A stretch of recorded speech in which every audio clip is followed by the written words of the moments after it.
Section 1.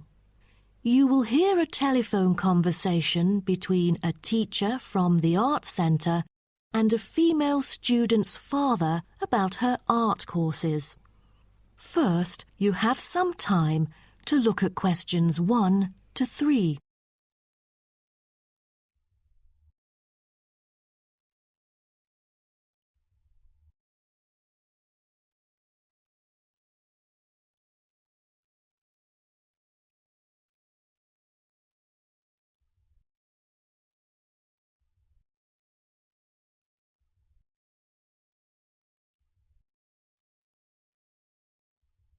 You will see that there is an example which has been done for you.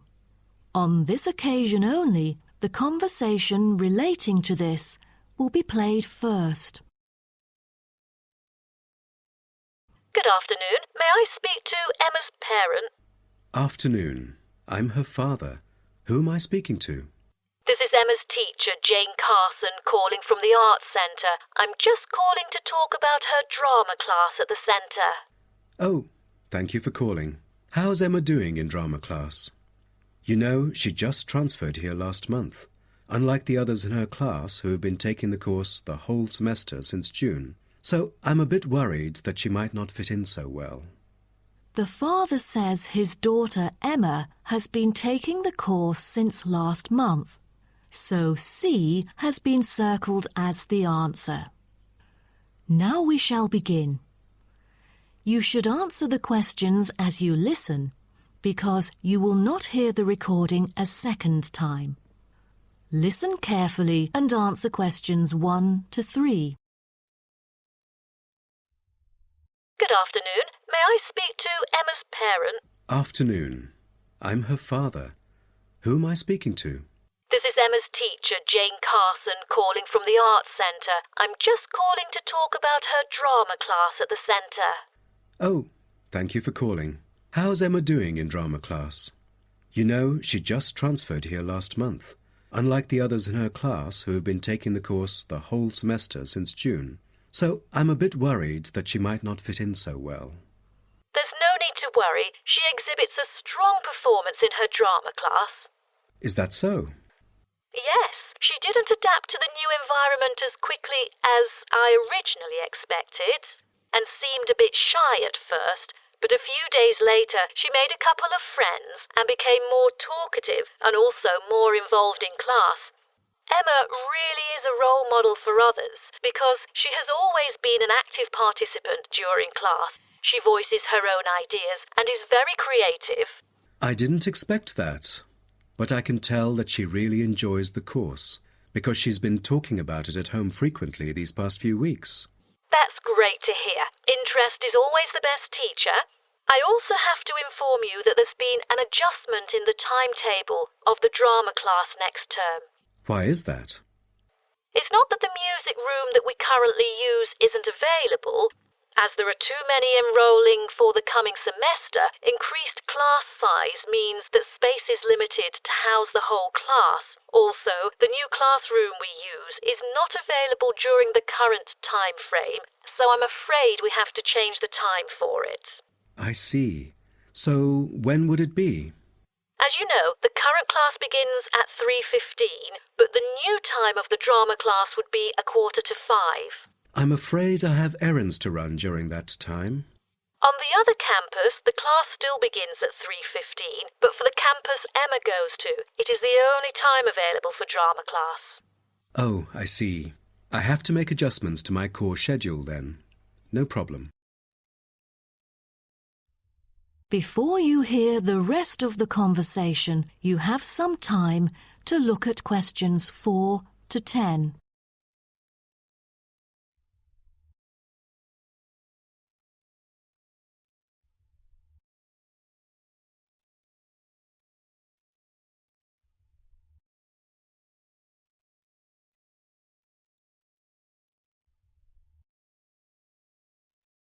Now listen and answer questions 4 to 10. Miss Carson, I'm thinking about signing Emma up for another art course. I'm thinking about dance class. Dance class is a a popular course here, a great choice for a child to shape up and have fun. But unfortunately, it is oversubscribed at the moment. I have to put you on the waiting list. That's too bad. What else can I choose from then? Could you give me some advice? Sure. Emma could take singing class as well. This would improve her musicality. Sounds good. When is that? It is held every Friday evening. That's too bad. Emma already has a swimming class earlier that evening. It will be too late for her to come home if she takes this course. There is also a vocal course available.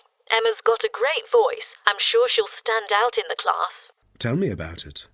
The vocal course starts at 4:30 p.m. every Tuesday. It isn't fully booked yet. Great teacher, experienced and beloved by students.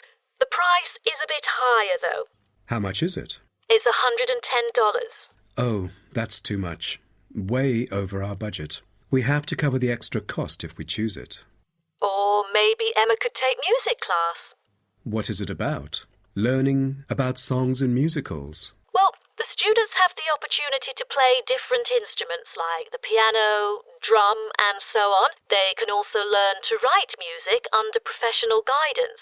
That's exactly what Emma is eager to learn. How much would it cost? It was $63 last term, but this term it is $85, $22 more than the original price. We can afford that. When does the course begin? The course starts on September the 7th. Can we start 1 week later, on September the 14th? My daughter will be on a trip to France with her mum on the 7th. No problem, and the teacher for the class is Jamal Curtis. Just contact him if you have any further questions regarding the course. Jamal Curtis? How do you spell Curtis? Oh, it's C-U-R-T-I-S. Thank you. That is the end of section 1. You now have half a minute to check your answers.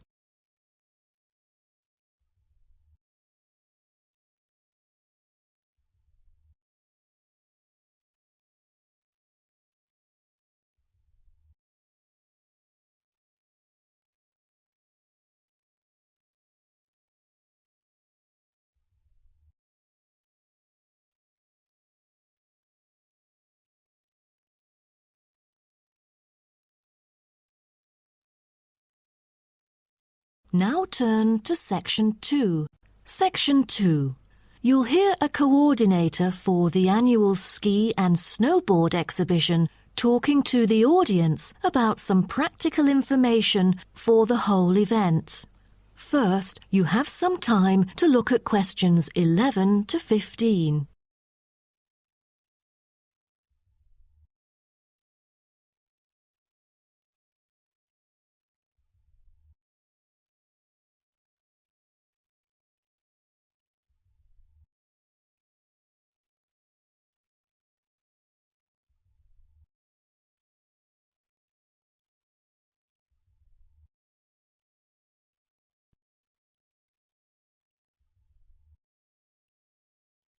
Now, listen carefully and answer questions 11 to 15.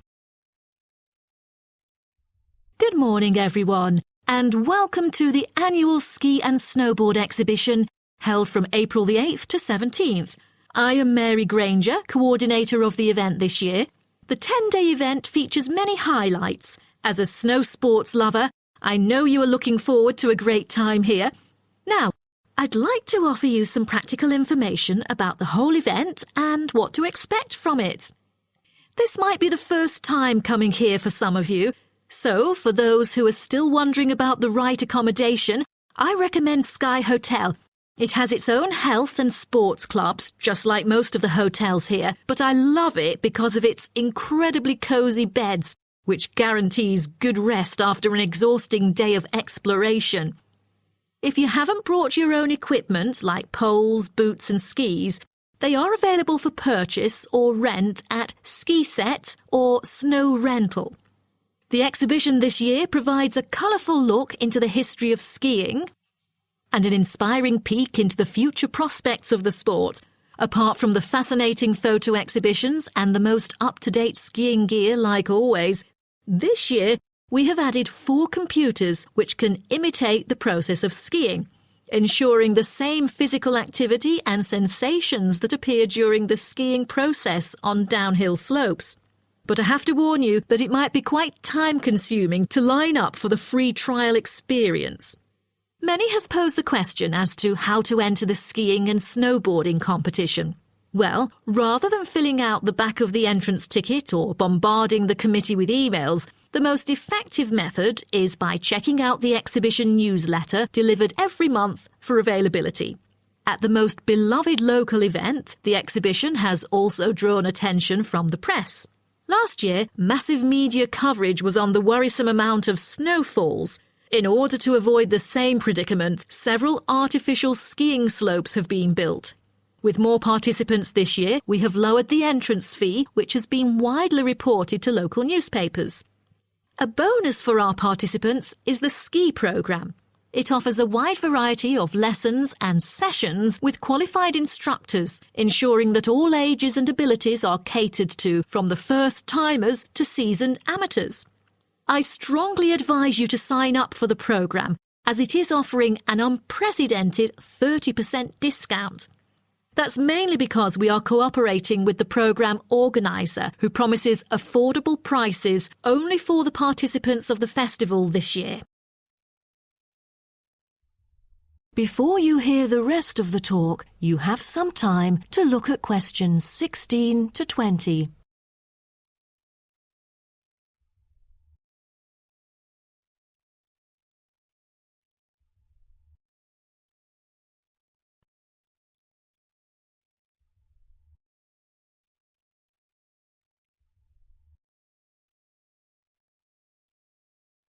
Now listen and answer questions 16 to 20. Now, I would like to introduce you to the list of presentations during the following week so that you can better plan your schedule. The first presenter, Simon, is one of our best ski instructors. As an experienced instructor, he will inform you about the dangers that face skiers and snowboarders.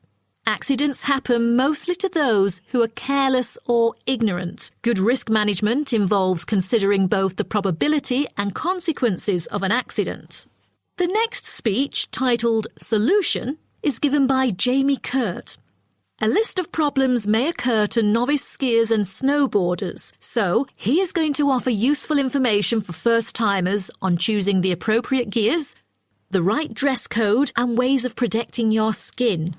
For instance, some of you may have rented the skiing equipment, but rental footwear is notoriously uncomfortable. Then, Jamie will provide instructions to help make your footwear fit better.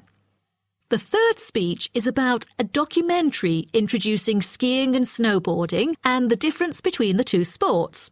It also depicts a group of snow lovers exploring new slopes with breathtaking views. The director, Andy Fisher, will be there, addressing the whole shooting experience. The fourth talk is about the tricks of skiing, presented by Harry Tyson. It is most useful for those who have already tried skiing, yet still need more practice to master the sport. Harry will teach you how to turn more skillfully. A lot of people can keep their skis roughly parallel, but there's no point if you make it hard to work with and slide around out of control. Useful exercises will also be suggested to improve your parallel skiing technique so that you can tackle steeper slopes and enjoy yourself more. Jason Smith will be the last presenter, mainly addressing towards advanced skiers. He manages to apply snow climbing into skiing. Climbing in soft snow, you are floundering around. Walking becomes harder. So, a good trick during climbing is to maintain a wider gait, approximately shoulder width, so that you are more stable while walking. This works for skiing as well. That is the end of section 2. You now have half a minute to check your answers.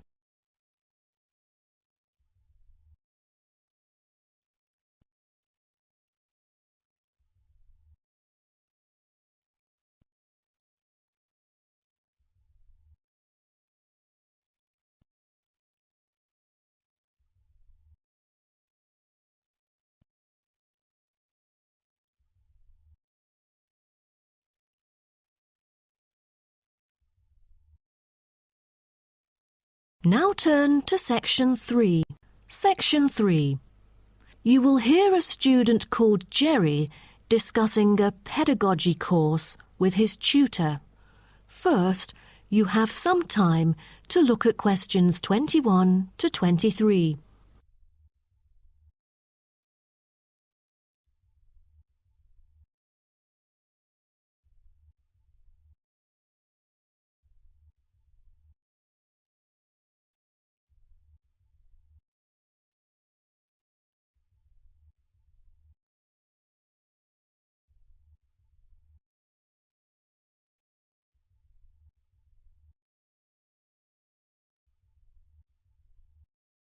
Now, listen carefully and answer questions 21 to 23. Jerry, how did it go with preparing your lessons? Is there anything you would like to discuss? Well, this is actually the first time that I have ever taught in an elementary classroom. After 8 years of learning pedagogy, I want to practice what I've learned in an instructive manner. But I'm a bit stuck right now. The topic I want them to research is a bit hard for pupils. I'm afraid that they won't be able to handle it on their own. So I need new ideas on designing more effective teaching methods. Mr. Carter, do you have any suggestions? Well, you should probably read this book called Professional Learning, written by J.K. Simmons. He is a professor who just transferred here last semester, but is already popular amongst the students for his creative teaching methods. There is an extensive range of learning approaches mentioned in the book, including approaches for team research, which might be helpful to you. You mean dividing the students into groups to do research? I've never thought of this before. How does it work? Professor Simmons has already demonstrated how efficient this approach can be. Basically, it aims to increase cooperation between students so they can present the results in a collaborative fashion. It helps them to develop their own voice and perspective. I'll check out the book as soon as possible. It seems I can borrow some of the essential concepts and work them into my course design. Before you hear the rest of the talk, you have some time to look at questions 24 to 30.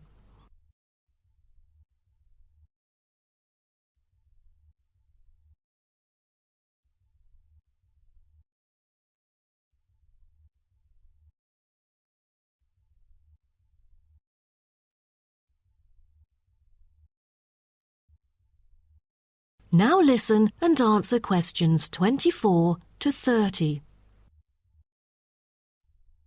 Well, I was thinking maybe I could use both observation and non-observation as a part of my teaching methodology. Could you take a look at my teaching plan? Sure. What kind of observational methods do you have in mind? For the observational part, I intend to include two approaches. First, the pupils can assess each other's behavior. I feel that reviewing fellow students through criteria-based reference evaluation allows constructive feedback. It can also improve their understanding of the subject material. That's a smart move for a large class that would be hard to observe all by yourself. Also, you might want to get the feedback from several different individuals rather than just one. So how do you plan to carry out the peer assessments? Oh, every pupil will be required to write a diary, which includes group projects, presentations, and in-class discussions. They'll put down their remarks. I'll collect them on a regular basis, which can also help me see whether they can keep up or not. Good. What else do you intend to do? Besides that, I also plan to do video recording. I've already purchased a camera, just in case I miss anything important. I can go back and review their performances anytime I want. Would you record every in-class activity? No, I'll just keep track of an in-class simulation, which would require every pupil to fully participate. Students will act as members of a city council meeting, discussing issues like whether or not prohibition should be instated in the United States. This kind of teaching method is both inspiring and challenging. I can't wait to see how yours works out. Do send me a copy of the assessment afterwards, will you? No problem. So, what do you have in mind for the non-observational approaches? Well, my plan is to quantify the statistics. Numbers do not lie. It is the most direct way to measure their performance.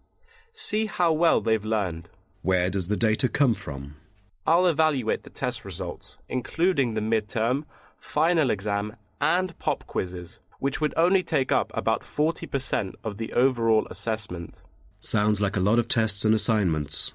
Please remember that you don't want to wear out your students. Keeping them engaged is the key to efficient learning.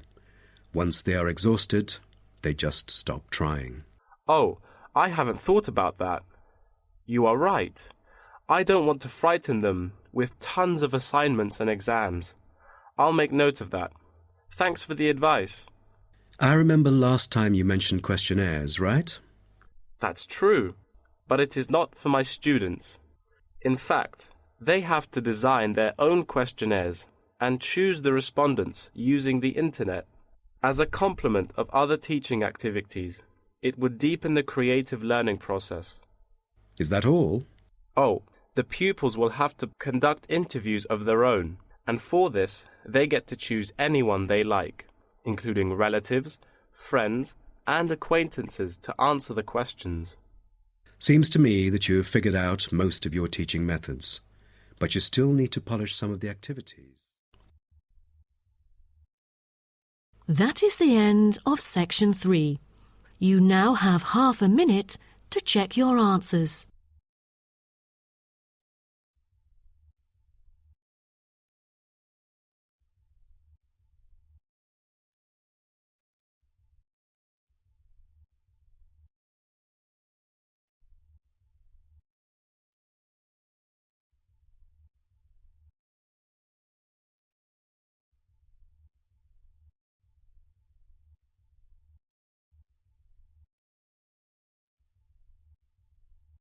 Now turn to section 4. Section 4. You will hear part of a lecture about urban migration. First, you have some time to look at questions 31 to 40.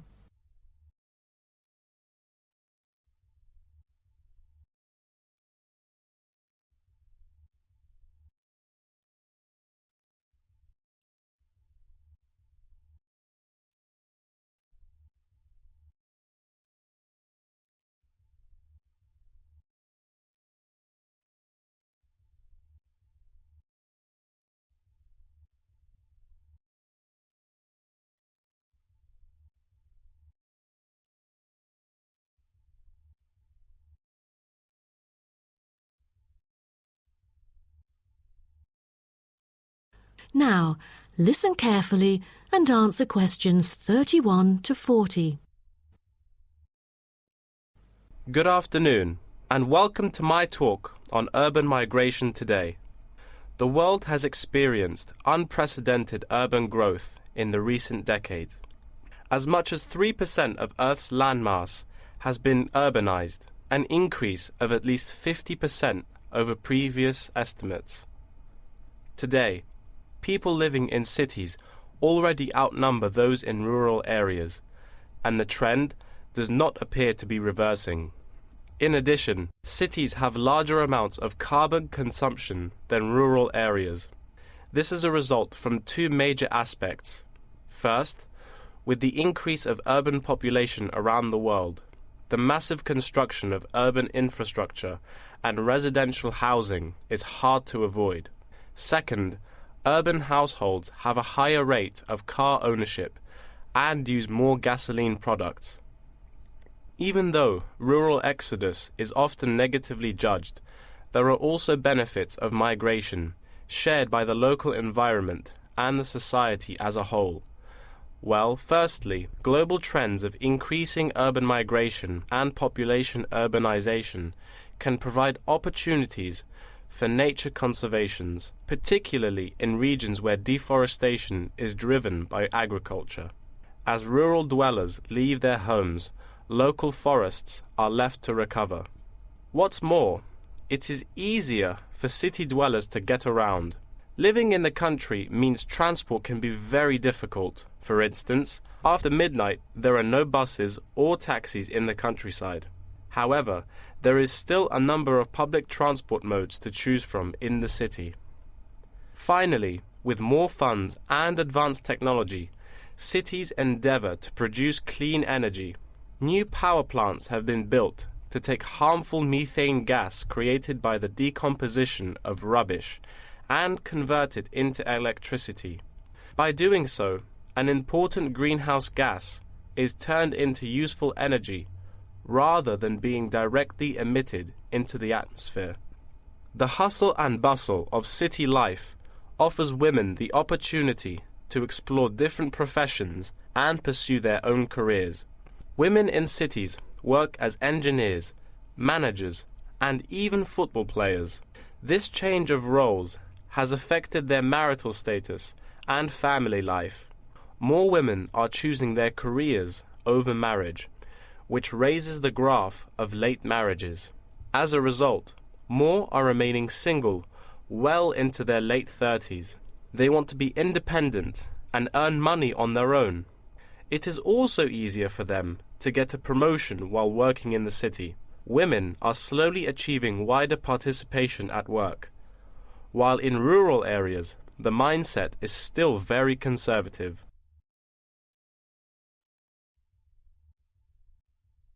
However, cities also change the way that humans interact with each other and the environment, often causing multiple problems. In general, urban wages are significantly higher, so moving to the city is an opportunity to earn what was impossible in rural areas. However, the wage difference is often offset by the higher cost of living and absence of self-produced goods, including subsistence farming. A sizable proportion of new corners attach greater importance to money and gradually abandon their former way of life, thus risking losing their culture. These new city residents are also faced with another problem. According to statistics, crime rates are significantly higher in densely populated urban regions than in rural areas. For instance, property crime rates in our metropolitan areas are 3 to 4 times as high in comparison to the rates in rural communities. Immigrants, upon arrival into cities, typically move into the poor, blighted neighborhoods because that is where they can afford to live. Crime in these areas is high and reflects poor living conditions, as these neighborhoods experience great levels of poverty. This pattern also occurs for violent crimes, which is much more common in large urban areas than elsewhere. In addition, traffic congestion and industrial manufacturing are prominent features of the urban landscape, which take their toll on the natural environment and those who depend on it.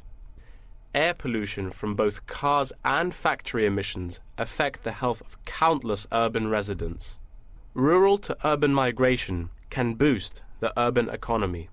With a better economy, cities provide their residents with better welfare, but the concentration of services and facilities such as education, health, and technology in urban areas inevitably contributes to greater energy consumption. Another problem with life in the city is traffic congestion. It makes people late to work and thus stresses us out before we even get there. Deliveries can't arrive on time, gas costs money. The quality of life of those commuters starts to decline. What's worse is that if congestion makes it harder to match the right workers to the best jobs, it is economically inefficient as well. That is the end of section 4. You now have half a minute to check your answers.